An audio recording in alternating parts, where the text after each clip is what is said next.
بسم الله الرحمن الرحيم. الحمد لله رب العالمين، وصلى الله وسلم على سيدنا محمد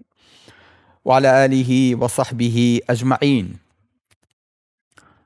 چۆن بتوانین منداڵەکانمان بوێرکەین؟ ئایزان و خۆشەویستان، هەموو کەس حەزەکە منداڵەکەی بە کوڕ و کچێوە هیچ مناڵێکی تر لی نەدا، مناڵێکی ترسنۆک نەبێ، منداڵێکی گرینۆک نەبێ. وەلەو گریان بۆ مناڵ حاڵەتێکی طەبیعیە، بە شەرتێک لە ترسانە بێ. ئەوە سەحابی پێغەمبەری خوایە گریاون، بەڵام لە هەڵوێستا گریاون، لە جوامێرییا گریاون. عومەیری کوڕی ئەبی وەقاس سعد دەجێڕێتەوە بۆمان کە برایەتی سعدی کوڕی ئەبی وەقاس ئەفەرمێت کە چوین بۆ بەدر لە خزمەتی پێغەمبەری خوایە صلی الله علیه وسلم، لە پشتی منەوە خۆیە شاردەوە بۆی کە پێغەمبەری خوا نەیبینێ. ئەمە بۆچی واکەیت؟ ئەی فەرمووی ئێستا پێغەمبەری خوا بمبینێ نایاڵێ بێ لەگەڵتانە، منیش حەزەکەم شەهید بم و حەزەکەم لە خزمەتتانە بم. فەرمێت ئاوای کرد، پێغەمبەری خوا صلی الله علیه وسلم بینی، پێغەمبەری خوا صلی الله علیه وسلم فەرمی بگەڕێرە تۆ مناڵیت. فەرمێ دەستی کرد بە گریان، کە گریا سعد شفاعەتی بۆ کردی پێغەمبەری خوا. تەمەنی 16 ساڵە، وەڵی بۆ شەهیدی هاتووە، ئەگەر دڵی نەشکێنی پێم خۆشە. فەرمێ پێغەمبەری خوا صلی الله علیه وسلم ڕێگەی پێدا کە لەگەڵ خۆما بێ. ئەڵێ ئینجا خۆم شمشێرەکەم بۆ ئەبەست، ئەو منە درێژ بوو نەیەتوانی بیبەستێ، خۆم تیر و کەوان و شمشێرەکانم بۆ هەڵەگرت، بەڵام ئەڵێ لە جەنگەکەیە شەهید بوو نەهاتەوە.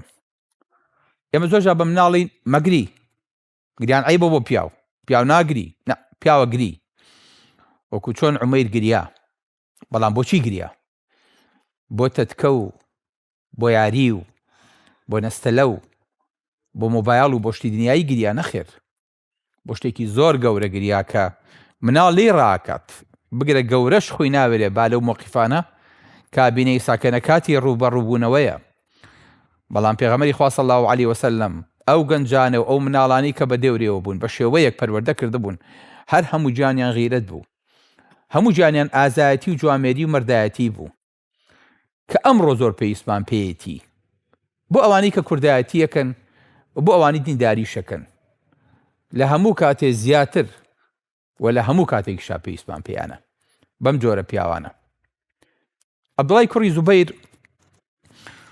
لە کاتێکە لەگەڵ مناڵەکانە یاریە کرد لە گەڕەکە، عومەری کوڕی خەتاب هاوتێ پەڕی، مناڵ هەمووی ڕای کرد لە ترسی عومەر. عومەری کوڕی خەتاب هەیبەتێکی ئاوای هەبوو، کەسیشی ناترسان. عەبدوڵا بە تەنیا مایەوە، فەرمی بۆچی ڕاد نەکرد؟ فەرمی ئەی ئەمیری موسڵمانان، تاوانێکم نەکردۆ لێو بترسم، تۆش پیاوێکی ستەمکارنی لە خۆتەوە زوڵم کەیت، ڕێگەکەش جێی من و تۆ بێتەوە، فەرموو تێپەڕ. ئەمە عەبدوڵا بوو، مناڵێک بوو 10 ساڵ، بەڵام لە شوێنێکە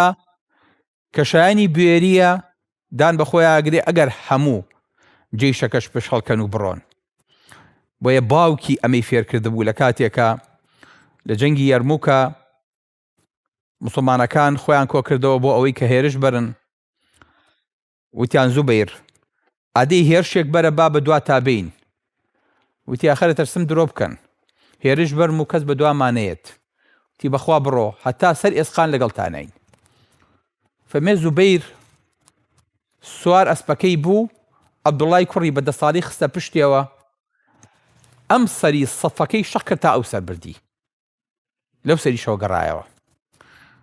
مناڵ لە کاتێکە لەناو ئەمەیە پەروەردا بێنێ باوکی بەڕاست و چەپە ئەوە شوێنێ، لەناو ئاگر و ئاسنە ئەمەیە، ئەم مناڵا بینیت ئەم کەڵە پیاوەی لێ دەرەچێ. دوایی هەر ئەم عەبدوڵایە بوو داوای خلافەتێ کرد و سەنگەرێکی گەورەی گرت، گەورەترین جێیشیشی لێ کۆبەوە. بەدە پیاوی شەهاتن دەرەقەتی ناهاتن کە ئاوایە کرد هەمووی ئەبرد بە پشتا. بەڵێ ئێمە بەڕاستی پیاوانێکی ئاوامانەوێت، پیاوان هەن، بەڵام لەشتی زۆر بچکۆلا ترسن. مناڵی وامانەوێت لەشتی گەورەش نەترسن، تەوەککول و پەروەردەکەیان ئاوا بێت کە بتوانن لە شوێنی خۆیان مۆقفیانە هەبێ. بێ مناڵەکانی ئێمە بەو شێوەیە بن وەکو عەبدوڕەحمانی کوڕی عەوف بۆمانە جێڕێتەوە فەرمێ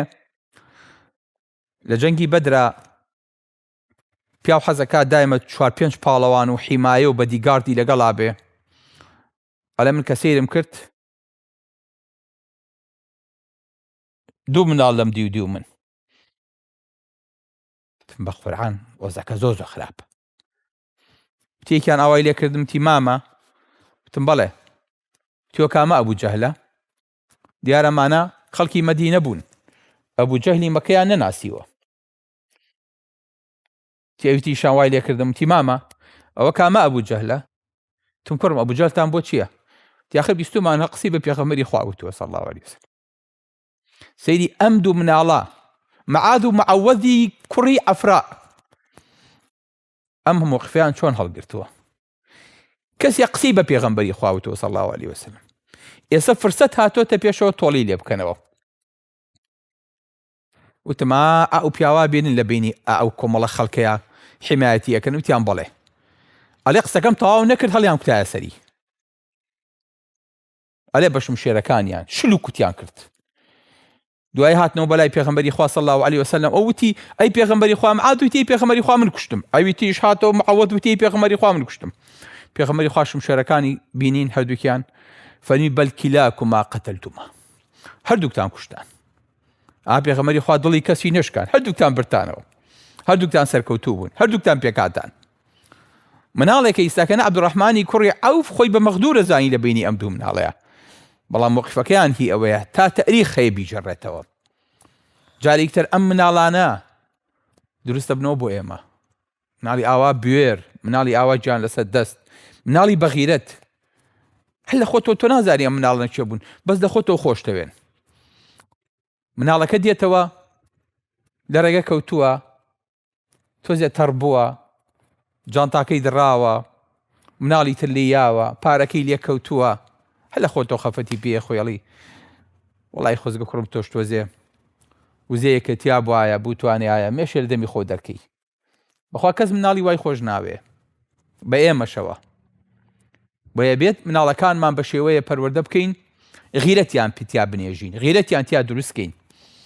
بۆ ئەوەی کە ئەم کەڵە پیاوانە بن بەیانی بتوانن شوان بن جا شوانی ماڵ بن شوانی ئومەت بن شوانی کوردایەتی بن شوانی ئەو دینە بن گرنگەوەیە بتوانیت خەڵکانێ دروستکەی کە لەگەڵ هەموو شنەبایە نەشکێتەوە بە هەموو پوشێکیش نەشکێ مناڵانێک بن کە دڵمان پێیان خۆش بێ مناڵ بن بەڵام غیرەتی پیاو ورە و وزەی پاڵەوان و خەڵکێکیان تیا بێ کە بتوانن بەیانی چاویان لێ بکەن بڵێن ئێمە پێشەنگەکانمان ئەم پیاوە نەبوون ئێمە چۆن لە مردن سڵەکەینەوە خۆوانی کێسە باسییانەکەین هەمیان هەر مردن بە شێوەیە لە شێوەکان ئەوەشیان نەکردایە هەرە مردن ئینسانیش بەبێ ئەجەلی خۆی نامرێ بۆیە بێ لە مناڵەمە تێبگا هەر کاتێک سنگی بردە پێشەوە خی گەورە پاراستی ئەبێ بە ڕەقەم ئەتوانێت گۆڕانکاری گەورە بکە بە شەرتێک خی گەورەی لە پشت بێ و ئەمیش ئەو غیرەت و وزەیی تیا بێ سەیری سەحابەکانی پێغەمبەری خوا کە صلی الله علیه وسلم کاچن بۆ جەنگ ئەم هەموو سەحابەی دوای پێغەمبەری خوا کەوێ صلی الله علیه وسلم ئەبوو سەعیدی خودری عەبدوڵای کوڕی عومەر جابری کوڕی عەبدوڵڵا سەمرەی کوڕی جوندوب هەمووی پێغەمبەری خوا صلی الله علیه وسلم هەمیان ئەجێڕێتەوە فەرمی ئێوە مناڵن نابێ بێن بۆ جەنگەکە بەڵام سوبحان الله هەر کۆڵ نایەن یعنی ئەوەی زۆر خۆشە لەم قسەیە ئەوەیە کە ڕافعی کوڕی خەدیج ئەفەرمێت پێغەمبەری خوا صلی الله علیه وسلم ئێمە جێڕایوتی ئێوە مناڵن نابێ بێنە جەنگەکەوە ئەڵێ بە مام وت مامە شفاعتێکم بۆ بکە لای پێغەمبەری خوا صلی الله علیه وسلم ئەڵێ ئاو بتە لای پێغەمبەری خوا وتی پێغەمبەری خوا وەڵڵی ئەم ڕافعە تیرروکەوان هابێژێکی زۆر دەستڕاستە بابێت پێغەمبەری خوا صلی الله علیه وسلم کە زانی لە بەرەکانی دواوە ئەبێ فەرمی بابێت ئەلێ سەمرەی کوڕی جوندوبیش کە پشتی هەڵکردبوو پێغەمبەری خوا ئیزنی دابوو بچێ بۆ ماڵەوە ئەڵێ بینی ڕافع گەڕایەوە چوو بەلای باوە پیارەکەی تی مامە تۆ پێغەمبەری خوا صلی الله علیه وسلم ڕێگەی ڕافعیاوە منیشی ناردۆتەوە بەخوا من ڕافعێ بۆیم بە ئەرزە پێغەمبەری خوا صلی الله علیه وسلم کە ئەم قسەی بیست سمرەی بان کەوتی سەمەرەوەرە ئادی ئەلێوانیا زۆرانێکم بۆ بگرن شەڕ گەرمە ئێزاگەنە وردە دوو جێشەیە بەیەکا پێغەمبەری خوا دوو مناڵەیە بەیەکا هەرسەیری بۆ وەرەی جێشەکەش یعنی ئەسڵەن ئێمە مناڵەکانمان لە ئاستی گەورەکانی ئێوەیان ئێوە چیەکەن فعلەن هەرواش دەرچوو ئەڵێ سەمرە قۆڵی لێ هەڵکرد ڕافعیا بە ئەرزە پێغەمبەری خوا ڕێگەی سەمرەشی یا پێکەوە بێن یعنی سەیری ئەم وەقفە جوانەکە زەرباوکێتی پێڵەی پێغەمبەری خوا تۆ ڕێگەی ڕافعت دا بەڵام وەڵایی کوڕەکەی منی یا بە ئەرزە کوڕەکەی من کاتێکە باوکیشی نییە سەیری ئەم مستەمەعە فاضیلەکە سەیری مناڵ لەم کۆمەڵگایەیە چۆن پەروەردە بێ مناڵی ئێمەش هەتا گەورە بێ دایکی بیبا بۆ سەراوچکە بە تێنا لەوانەیە نەوەرێ بچێتە دەرەوە یا نەوێرێتە حەمامەکە یا نەوێرە بە تەنیا بخەوێ یان لە تاریکی بترسێ یان کۆمەڵی خەیالات و تەخەیولاتمان بۆ دروست کردووە شەو تا بەیانی خەوی پێوە ببینێ بۆیە خۆشەویستەکانم مناڵ ئەبێت بەم شخصیەتە بتەوەوە بێتە ناو مەیدانەوە ئینسانانێکی بەقووەت بن پێغەمبەری خوا صلی الله علیه وسلم هەموو جارێ بەم ئەنسارەکان و بەم مناڵەکانی ئەو فەرموو أي فرمي يا معشر الأنصار ما لكم تكثرون عند الفزع وتقلون عند الطمع أو تشيكا لكاتي جنگو برو روبونويا زوربن لكاتي باردا بشكدنو غنيمتي شخوتان الزنو ناينا بيشو سبحان الله صحابة كاني بيغمري خواه صلى الله عليه وسلم چون بتوانين جاريكي تر أمانة بينين بيشو چون بتوانين جاريكي تر منالكان من وافير كين كبلين كرم ئیسراحەت بە ئیسراحەت پێک نایە نەعیمیش تا سەر نابێ عومەرە فەرمێ ئیخشەوشین و فإن النعمة لا تدوم خۆتان و مناڵەکانتان زبر پەروەردە بکەن چکە نیعمەت تا سەر نابێ ها دڵتان بەوە خۆش نەبێ بڵێن ئێستاکەنە لە ناز و ڕۆژگارێکە بێ ئەمڕۆ لە شارین بانی لە شاخیت نازانی چییە قەومێ با مناڵەکانمان جەربەزە بن با مناڵەکانمان پیاو بوون لەسەر پێی خۆیان بۆستن بۆی کە بتوانین احتیمادیان کەینە سەر و بتوانین لە کارە گەورەکانە بەکاریان بێنین بەڵام زۆر جار بەداخەوە دایک واکە مناڵ زەعیف بێ بەناز بێ هەتا ئەچێ بۆ سەیرانە کوێتەوە ئەڵێ کوڕم با تەلەفۆنەکە و پێ بێ زوو تەلەفۆنم بۆ بکە ها ئەو بۆچی تەلەفۆنم بۆ کردی جواب بنە بۆ وەڵاهی دڵم سەر خوتوری کرد ئەو بۆچی دواکەوتی ئیتر سبحان الله ئەم مناڵە ئەمەم بە مدەلەلی گەورە بێ وڵە بە مدەلەلی پەروەردا بێ بۆیە کورد دەڵێ